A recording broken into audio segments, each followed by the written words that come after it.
15 years. That's how long it had been since graduation. And for Connor Hayes, every single one of those years had been building toward this moment. The moment he could finally show everyone exactly how far he'd fallen. The reunion invitation sat on Nathan Price's kitchen counter like a landmine. His daughter Lily, now 9 years old, had found it in the mailbox and brought it inside with the kind of innocent curiosity that 9-year-olds possess. "Dad, what's a reunion?" she asked, her dark curls bouncing as she tilted her head. Nathan wiped grease from his hands, always grease, occupational hazard of being a mechanic, and picked up the cream-colored envelope. The moment he saw the return address, his stomach twisted. Connor Hayes, class president, most likely to succeed, and Nathan's personal tormentor for 4 years of high school. Inside, the invitation was predictably lavish. Gold lettering, expensive cardstock, venue at the Riverside Manor, the most exclusive location in town. But it was the handwritten note at the bottom that made Nathan's jaw clench. "Nathan, really hoping you can make it. Would love to see what you've been up to all these years. I'm sure you have some interesting stories to share with everyone." Connor. The condescension practically dripped off the page. "What does it say, Daddy?" Lily climbed onto the counter stool, swinging her legs. "Just an invitation to see some people I went to school with." "Like a party?" "Sort of." "Are they nice people?" Nathan paused. How do you explain to a 9-year-old that some people find entertainment in others' pain? "Not all of them were nice, sweetheart." Lily frowned, her mother's expression crossing her young face. Even 7 years after Sophie's death, Nathan still saw her in every gesture Lily made. "Then why would you go?" "That's a very good question." Nathan was about to toss the invitation in the trash when his phone rang. The name on the screen made him smile despite everything. Dr. Catherine Wells. They'd been working together for 8 months now. She was the CEO of Welltech Medical Innovations, and he'd somehow become her go-to person for solving impossible mechanical problems in their surgical equipment division. It had started with a chance encounter at a coffee shop, a conversation about a technical problem she was facing, and Nathan sketching a solution on a napkin. Now he consulted for her company 3 days a week while still running his small auto repair shop. "Nathan, I need your brain," Catherine said without preamble. "Our lead engineer just quit, and we have a presentation to the FDA in 2 weeks. The prototype they were building has a fatal flaw in the joint mechanism, and nobody can figure out how to fix it." "What kind of joint?" "Robotic surgical arm. The rotation mechanism keeps failing under pressure." Nathan's mind was already working through possibilities. "Send me the specs. I'll take a look." "You're a lifesaver. By the way, are you free Friday night? I have this event I need to attend, and I could really use a friendly face." Nathan glanced at the reunion invitation. "What kind of event?" "Corporate thing. Boring speeches, decent food. But I promise to make it worth your time. We can talk about that consulting contract we discussed, the one where you'd come on full-time as our Chief Innovation Officer." Chief Innovation Officer. 3 years ago, Nathan had been eating ramen for dinner so Lily could have proper meals. Now he was being offered an executive position at a multi-million-dollar medical technology company. "I'll check with my neighbor about watching Lily. Bring her. My daughter Maya will be there, she's 10. They can keep each other company while the adults pretend to be important." After hanging up, Nathan looked at the reunion invitation again. Connor had no idea. None of them did. They still saw the broken young widower counting change at the grocery store, the guy whose car broke down in the school parking lot, the single dad wearing second-hand clothes and working 3 jobs. "Dad." Lily's voice brought him back. "You have that thinking face, the one you get when you're solving problems." Nathan smiled. "You know me too well, Lil. Are you going to the party?" "I don't know yet." "Why?" Lily shrugged. "Mommy used to say that you shouldn't run away from things that scare you. You should walk toward them and show them you're not afraid." Nathan's throat tightened. Sophie had said exactly that many times. She'd been fearless in life, right up until the drunk driver took that fearlessness away forever. Your mom was very smart. So are you, Daddy. That's why people call you all the time to fix things they can't figure out. Out of the mouths of children. Nathan picked up his phone and texted back a response to the reunion invitation. I'll be there. Nathan. Connor Hayes surveyed the Riverside Manor ballroom with satisfaction. Everything was perfect. The banner welcoming back the class of 2009, the photo boards showing everyone in their yearbook pictures, the open bar he'd personally funded. All of it designed to show everyone how successful he'd become. But really, if he was honest with himself, it was all designed for one person. Nathan Price. Connor had been planning this reunion for 2 years. Not because he wanted to reconnect with old friends, but because he'd heard through the grapevine that Nathan was still struggling, still working that pathetic repair shop, still barely scraping by as a single father. And Connor wanted everyone to see it. Everything looks great, babe, his wife Madison said, appearing at his elbow with a glass of wine. Though I still don't understand why you're so obsessed with this Nathan person showing up. I'm not obsessed. I just think it'll be interesting. Madison gave him a look. They'd been married for 3 years, and she could read him like a book. You've mentioned him at least 50 times this month. That's obsession. He represents something. The cautionary tale. The guy who had potential but couldn't handle real life when it got hard. His wife died in a car accident, Connor. He was 23 with a 2-year-old daughter. That's not couldn't handle it. That's survival. Connor waved this away. Everyone has problems. Some people rise above them. Some people let them define their entire existence.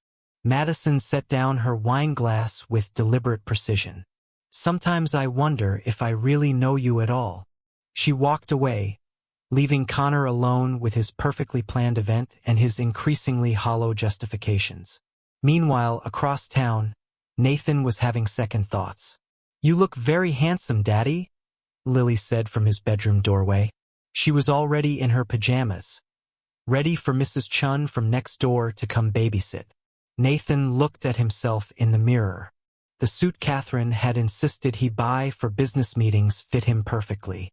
His hair was cut properly for the first time in years. He looked like a different person from the exhausted mechanic in stained coveralls. But he felt like an imposter.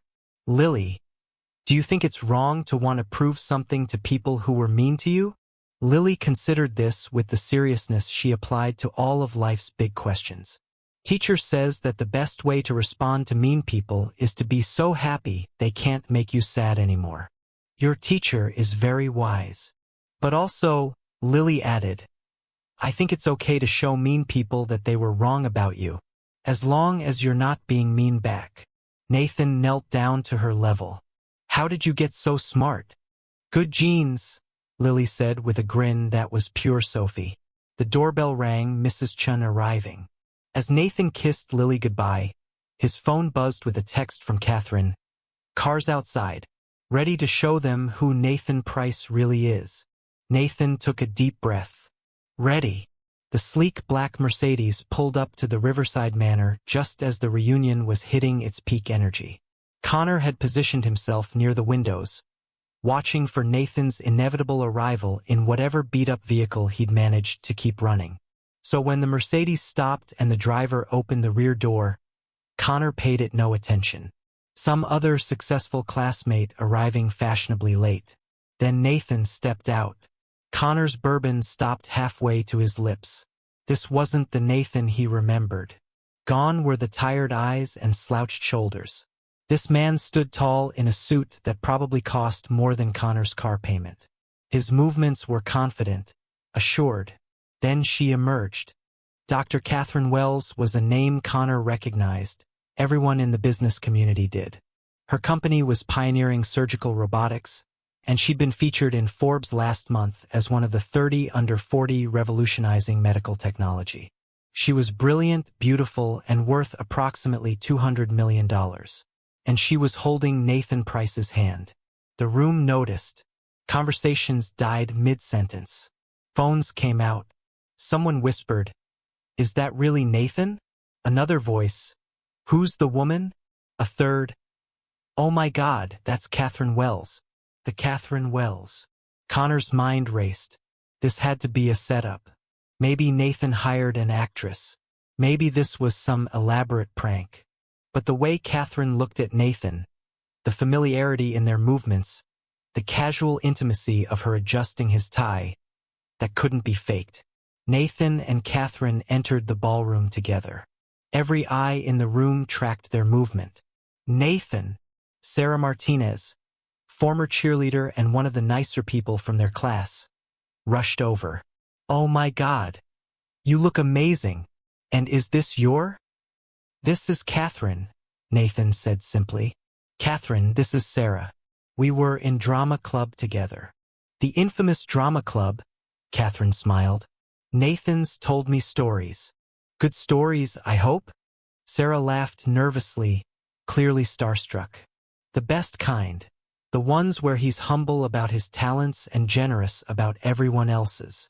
Connor finally found his legs and crossed the room, his entourage of former football buddies trailing behind. Marcus Chen, who'd posted that photo of Nathan counting change at the grocery store 5 years ago. Jessica Walsh, who'd started rumors about Nathan being an unfit father. Tommy Brooks, who'd made jokes about Sophie's death before realizing she'd actually died. "Nathan Price," Connor said, forcing enthusiasm he didn't feel. "You actually made it." Nathan's eyes met Connor's, and in that moment, Connor saw something he'd never seen before. Complete lack of fear. Not anger, not resentment. Just calm acknowledgement. "Hello, Connor. Thanks for the invitation. And this is..." Connor extended his hand to Catherine. "Dr. Catherine Wells," she said, her handshake firm and brief. "You must be Connor Hayes. Nathan's mentioned you." "Has he?" Connor tried to read her expression. "All good things, I hope." "He said you were class president and voted most likely to succeed." "That's quite an accomplishment." The words were polite, but something in her tone suggested she found the whole concept of high school superlatives absurd. "So, Nathan," Marcus stepped forward, phone obviously recording. "What have you been up to all these years? Last I heard, you were still at that repair shop." "I still own the shop," Nathan said easily. "Mitchell Automotive. We specialize in foreign cars and custom restorations." "Oh." Marcus's face fell slightly. "So you're still a mechanic?" Catherine stepped in smoothly. "He's being modest. Nathan is also the Chief Innovation Officer at Welltech Medical. He's revolutionized our surgical robotics division. The patent applications alone are worth about $40 million. The silence that followed was deafening. Jessica Walsh found her voice first. "Wait, you're telling me Nathan, our Nathan, is some kind of medical technology genius? Biomechanical engineering genius, technically," Catherine corrected. "Though he doesn't have formal training, which makes it even more impressive. Last month, he solved a problem that teams from MIT and Stanford couldn't crack. It was just a matter of looking at it differently," Nathan said, uncomfortable with the attention. Connor felt the room shifting, the narrative he'd carefully constructed crumbling. This was supposed to be Nathan's humiliation, not his triumph. "How did you two meet?" Connor asked, trying to regain control of the situation. Catherine and Nathan exchanged a look. Then Nathan spoke. 3 years ago, I was having the worst day of my life. 3 years ago," Nathan continued, his voice steady, "I was at rock bottom. It was Lily's 6th birthday. I'd promised her a cake from the bakery she loved. But when I went to pay, my card was declined. The electricity bill had auto-drafted a day early, and I didn't have enough for both." The room was silent now. People had stopped pretending not to listen. "I was standing in that bakery, trying not to cry in front of my daughter when this woman," he nodded at Catherine, "stepped up and paid for the cake." Catherine smiled at the memory. "You tried to refuse." "Of course I did. I was proud. Probably too proud. But Catherine insisted, and then she did something that changed my life. I asked him what he did for a living, Catherine said. And when he said he was a mechanic, I mentioned that I had this problem with a piece of equipment at my company. The engineers couldn't figure it out. I was just making conversation. Really? But I asked her to describe it, Nathan continued, and I realized I'd seen something similar in a transmission system. So I drew her a sketch on a napkin, showing how she could modify the mechanism. That sketch, Catherine's voice filled with warmth, solved a $10 million problem. The prototype we'd been working on for 2 years was failing because of a design flaw that Nathan identified in 5 minutes. Marcus lowered his phone. Jessica had tears in her eyes. Even Tommy looked uncomfortable. I tracked Nathan down the next day, Catherine said. Showed up at his shop and offered him a consulting contract. He almost didn't take it. I thought it was charity, Nathan admitted. I thought she was just being nice because she felt sorry for me. I was being nice because you're brilliant, Catherine corrected. The poverty part was irrelevant. The genius part was essential. Connor's face had gone pale. This wasn't how the story was supposed to go. So you've been consulting for her company? Sarah asked. For the past 3 years, Nathan confirmed. Started 1 day a week, then 3, then full-time 6 months ago. I still run the shop on weekends. I love it too much to give it up completely. And the Chief Innovation Officer title? Someone called from the back. Nathan looked embarrassed. That's recent. Catherine offered it last month. I'm still getting used to it. He earned it, Catherine said firmly. Every patent, every breakthrough, every solution that everyone else said was impossible. He earned all of it. Connor finally found his voice. That's incredible, Nathan. Really. Who would have thought? The words came out wrong. He heard it the moment they left his mouth. The condescension, the surprise that Nathan could have succeeded. Nathan heard it too. Who would have thought that a struggling single dad could be good at something besides changing oil? Is that what you mean, Connor? No, because that's what you thought, wasn't it? That's why you invited me here. To show everyone the cautionary tale. The guy who couldn't hack it in the real world. The room was painfully silent. You used to drive past my shop, Nathan continued, his voice calm but carrying to every corner of the room. Every Thursday, like clockwork, you'd slow down, look in, make sure I saw you in your BMW. Make sure I knew you were doing better than me. Connor's face burned. He had done exactly that. And that time at the grocery store when I was counting change for diapers, you took a photo, posted it online. Some people peak in high school, you wrote. Got 300 likes. Marcus looked at the floor. He'd been the one to share it with the crying laughing emoji. But here's what you didn't know, Connor. What none of you knew. Nathan's voice softened. That day at the grocery store, I had $43 to last 2 weeks. Lily needed diapers and medicine. She had an ear infection. I was doing math in my head, figuring out if I could afford both. And you took that moment, that private moment of a father trying to take care of his daughter, and turned it into entertainment. Jessica Walsh was openly crying now. Nathan, I'm so sorry. I shared that photo. I laughed. I didn't think. You didn't think about the fact that my wife had died 18 months earlier.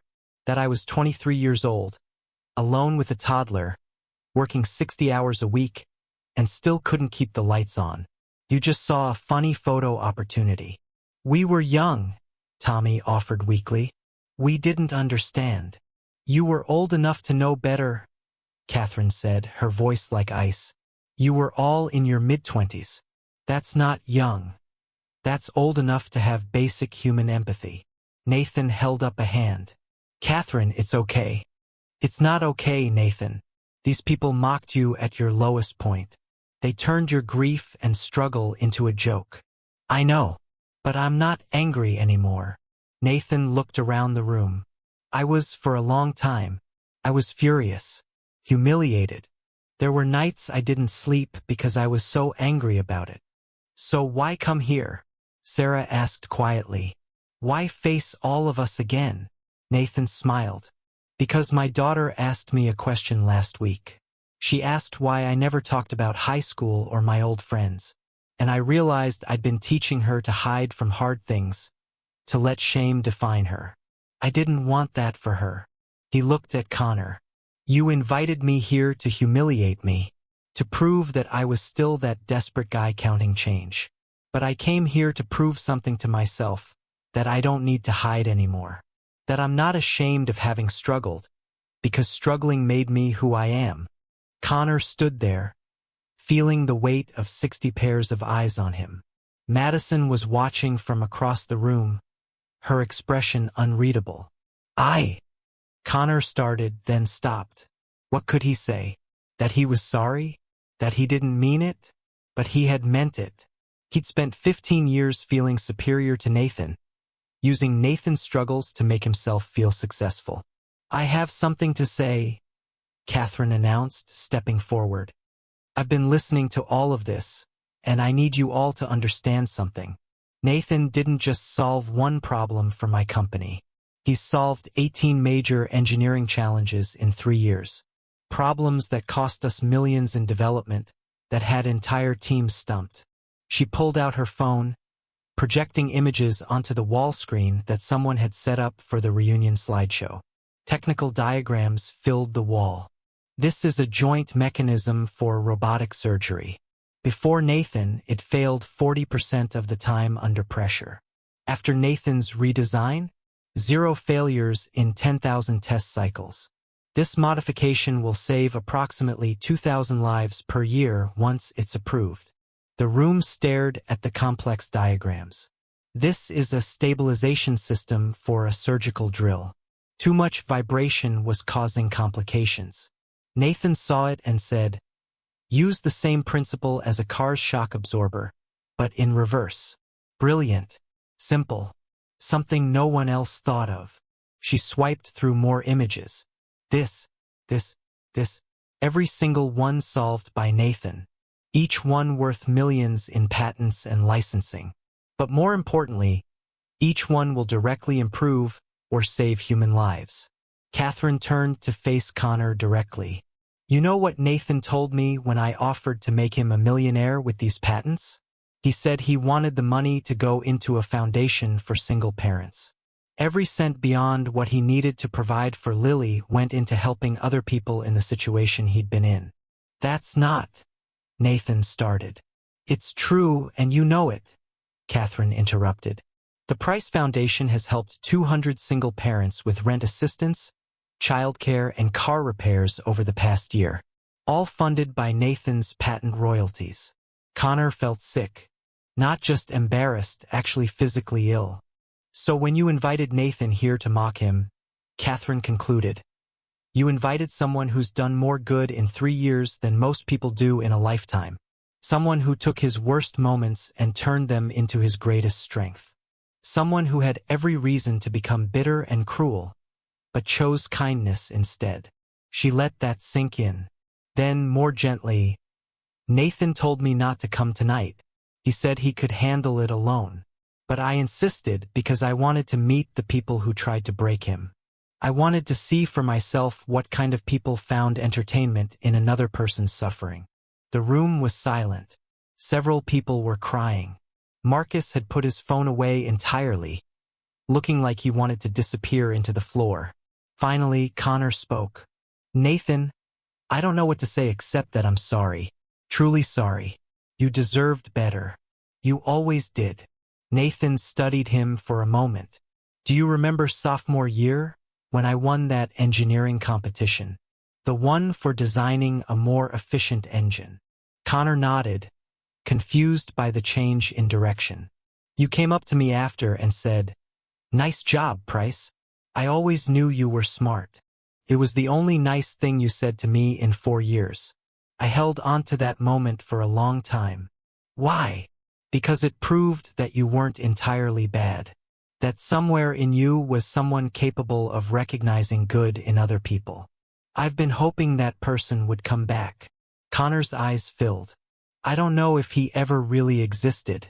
I think I've been performing my whole life, playing the part of the successful guy, the popular guy, using other people's failures to prop up my own success. Then stop performing, Nathan said simply.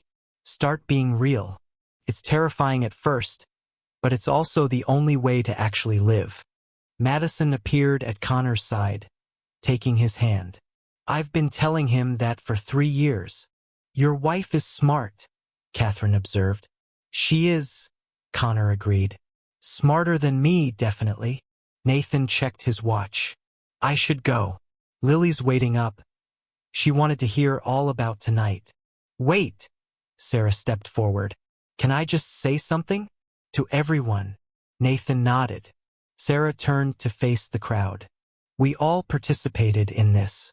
Maybe not as directly as Connor, but we all saw what was happening and didn't stop it. We shared the photos. We laughed at the jokes. We let Nathan's struggle become our entertainment. And that says something terrible about who we were. She looked at Nathan. I can't speak for everyone, but I'm ashamed. And I'm grateful that you came tonight, because seeing you now, seeing who you became despite us, that's a gift we don't deserve. We're all works in progress, Nathan said. I'm still figuring out who I am. The difference is I stopped letting other people's opinions define it. As Nathan and Catherine turned to leave, Connor called out, Nathan? Nathan paused. Your daughter, Lily. If she ever needs anything. If you ever need anything. I mean it. Nathan considered this. Then, unexpectedly, he smiled. Actually, there is something. My shop could use some help with marketing. You're good at that kind of thing, right? Maybe you could consult. I can't pay much, but I'll do it for free, Connor said immediately. Please, let me do something right. Not for free, for fair wages. I don't accept charity, remember? Connor laughed, a real laugh this time. Fair wages it is. The dedication ceremony for the Nathan Price Center for Single Parents was held on a crisp October morning. The building was modest but well-designed, with a childcare facility, job training center, and emergency assistance office.